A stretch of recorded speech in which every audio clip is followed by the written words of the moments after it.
pagi orang-orang yang dibatalkan nasabnya, tapi sekali penggugat diundang di rumahnya dianggap pengecut dan nggak ilmiah.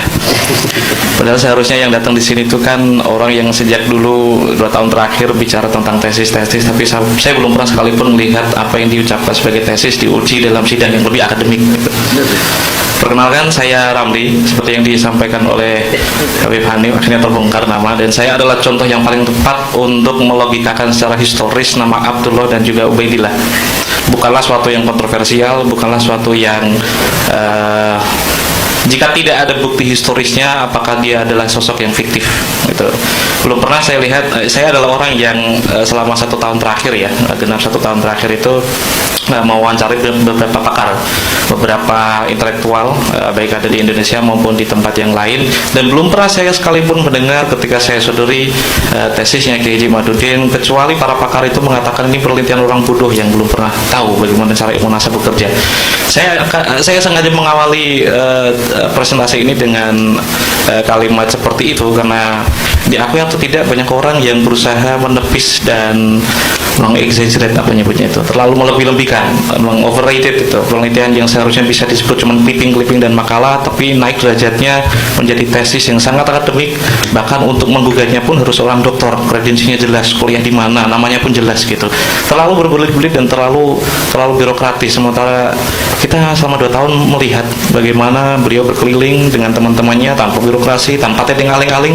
Tidak pernah saya melihat di dalam sidang akademik dan juga penontonnya pun segmented, semuanya tendensius. Tapi ya sayangnya beliau tidak hadir di sini untuk melihat apakah beliau serius tentang keseriusannya dengan ilmu pengetahuan, apakah beliau berani untuk bicara secara adil di depan orang yang berilmu. Ada Habib Hanif, ada yang sering disebut berkali-kali oleh Mas Sugeng yaitu Aventador, namanya Muhammad Asegaf, Mas Sugeng.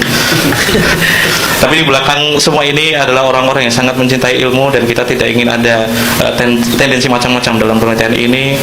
Saya berusaha ini jadi klimaks dari cekcok 2 tahun terakhir karena melelahkan, terlalu banyak framing, terlalu banyak insinuasi, terlalu banyak terlalu fasis gitu. Melihat yang dilebih-lebihkan sebagai tesis itu ternyata nggak lebih dari sekadar clipping dan juga makalah. Akhirnya ada temannya yang berusaha untuk menutupi titel yang cukup tinggi yang seharusnya tidak layak diberikan kepadanya, yang akhirnya ngomong kalau ilmu nasab itu kan ilmu bangkai gitu. Wah, ilmu nasab adalah ilmu yang nyebutnya ilmu fosil. Jika memang ini saintifik, di kampus modern mana ada studinya, ada mata kuliahnya? Justru itulah masalahnya. Jika Anda semua membaca 5 kitab yang disusun oleh Kiai Imad, 80%-nya itu pakai kaidah nasab.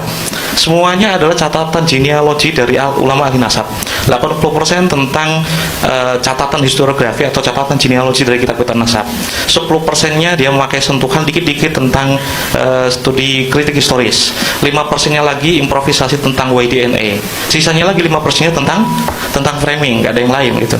80%-nya dia tidak memakai apapun kecuali kitab nasab. Sementara temannya sendiri ngomong kitab nasab atau ilmu nasab itu kitab bangkai. Lalu kita mau bicara tentang apa? Musalamatnya seperti apa? Musalamat, saya sebut musalamat itu karena titik pokok atau mahalun niza. Kita harus bertemu dalam perdebatan dengan sudut pandang yang kita sepakati terlebih dahulu. Ilmu nasab secara genealogi bisa dilihat atau kita uji dengan berapa macam tools. Jika itu ilmu nasab, maka harus menaati kaidah ilmu nasab. Jika itu kaidah historis, maka harus menaati kaidah historis. Terus jika memang ini bicara tools biologi atau tools genealogi, karena ini kan fenomena biologi ya, nasab atau fulan bin fulan itu kan fenomena biologis, maka harus memakai tools biologis yang memang teruji dari pakar. Gitu. Saya belum pernah mendapati, ya seperti tadi ya, belum pernah ada pakar yang saya lihat ketika saya sodori ini ada orang yang batal-batalin nasab alawin gitu. Kaget itu. Itu seperti mengira kalau Mbah Hashim itu mengharamkan rokok gitu untuk Nahdlatul Ulama maksudnya, atau ada Basul Masail di RU yang mengharamkan rokok gitu. Suatu hal yang kayaknya itu nggak mungkin. Ketika dia mengklaim, atau teman kita senior kita yaitu Bang Haji Rumah Ilama mengklaim kalau sampai hakul yakin, apaan sih sampai hakul yakin, semalam ternyata beliau memberikan semacam argumentasi. Dia sampai hakul yakin itu karena tiga macam telah sejarah, telah filologi, terus telah YDNA. Oke kawan-kawan, saya akan berusaha mengawali presentasi ini dari sudut pandang sebuah sejarawan. Ilmu sejarah itu tidak 100% bicara tentang kebenaran dokumen. Kita bicara tentang bukti historisnya. Bukti ada banyak, termasuk oral history atau mulut ke mulut, riwayat ke riwayat. Itulah kenapa semua kajian historis itu tidak sepicik para penggugat Ba'alawi yang mendudukkan kebenaran historis hanya berdasarkan kebenaran dokumen. Kitabnya mana, manuskripnya mana. Jika itu yang kita pakai, maka Imam Bukhari, Sahih Muslim, dan juga Sahih yang lain kita pelangi, yang jaraknya itu 150 tahun atau mungkin 2 abad lebih dari baginda Nabi, akan kita batalkan. Ilmu sejarah tidak sepicik itu. Jika itu yang kita pakai, maka kita akan berpikir secara bengkok, semua cerita di masa lalu akan tidak berguna dan tidak ada artinya. Nah, itulah yang disebut dengan kritik histori, dan begitulah cara kerja seorang sejarawan. Nah, hingga akhirnya saya mendapati banyak orang yang selalu mengajukan pertanyaan-pertanyaan tesis. Satu-satunya yang ilmiah dari kritiknya Kiai Imad tentang nasab genealogi Ba'alawi adalah di mana sumber atau bukti material dari Syuhra Wastifadoh. Menurut dia terputus 550 tahun terhitung dari Imam Ubaidillah hingga 895 dari penulis Al-Barqah Al-Musyiqah, Sayyid Ali bin Abi Bakar As-Sakran. Nah, hitungan itu pun sudah pernah saya jawab ketika menghadirkan satu naskah tunggal yang berjudul Jurus Syafa yang ditulis tahun 820, sudah menulis nama Ubaidillah. Kitab itu ditulis ketika Sayyid Ali bin Abi Bakar As-Sakran baru berumur 2 tahun. Itu tidak pernah dijawab secara metodologis, secara filologis. Yang selalu bicara filologis pun mengatakan bahwa Wazir itu sahadah keturunan dari Sayyid Hasan bin Ali. Orang-orang seperti ini mau bicara tentang filologi. Orang-orang seperti ini dipercaya sebagai pakar filolog. Orang seperti ini dipercaya sebagai pakar sejarah. Dan telaahnya yang matang, Bang Roma katanya pakai manuskrip. Manuskrip apa coba? Satu kali pun saya belum pernah lihat para penggugat itu memakai studi filologi dan berdasarkan manuskrip. Sekadar contoh, nanti untuk detail akan saya tunjukkan ke dalam presentasi. Ini cuma prolog, nanti teman-teman melanjutkan tentang telaahnya tentang Ajurus Syafaf yang tidak dia terima, ya karena Abdullah sudah disebutkan sebelum Said Ali, orang yang digugat itu. Belum pernah saya lihat sekalipun dia meminta maaf karena menuduh Said Ali, penulis kitab itu, sebagai pencangkok nasab. Padahal ketika beliau baru berumur 2 tahun, berarti kan masih menyusui.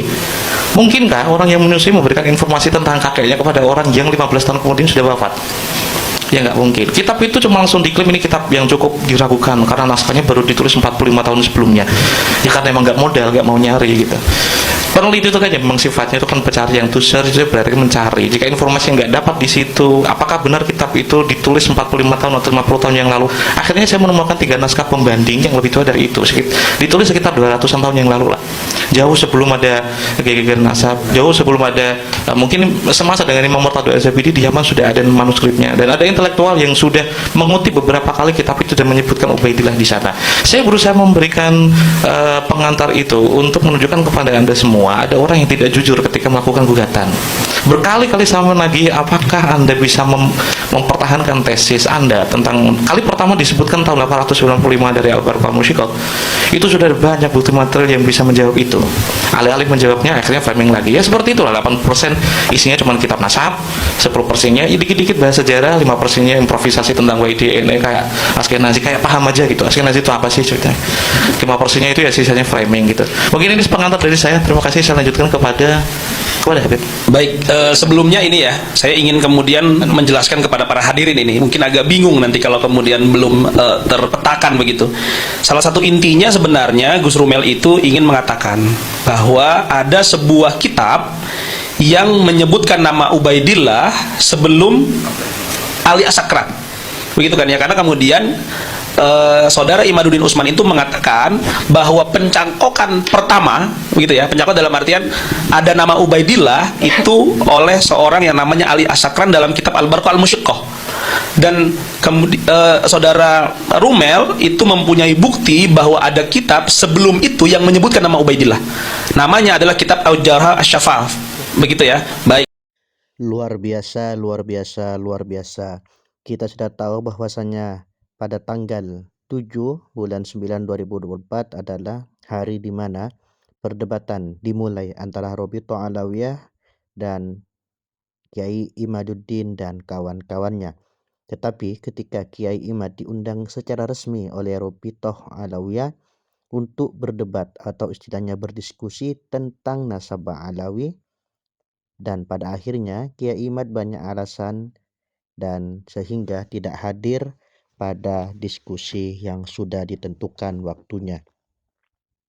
Dan kalau kita lihat di awal pada pembukaan yang disampaikan oleh Gus Romail, yang mana beliau membongkar dan memberikan pembukaan yang sangat epik, yang sangat menakjubkan sekali, dan membuat Kiai Imad dan kroni-kroninya tidak akan bisa menjawab terhadap pertanyaan yang disampaikan oleh Gus Romail.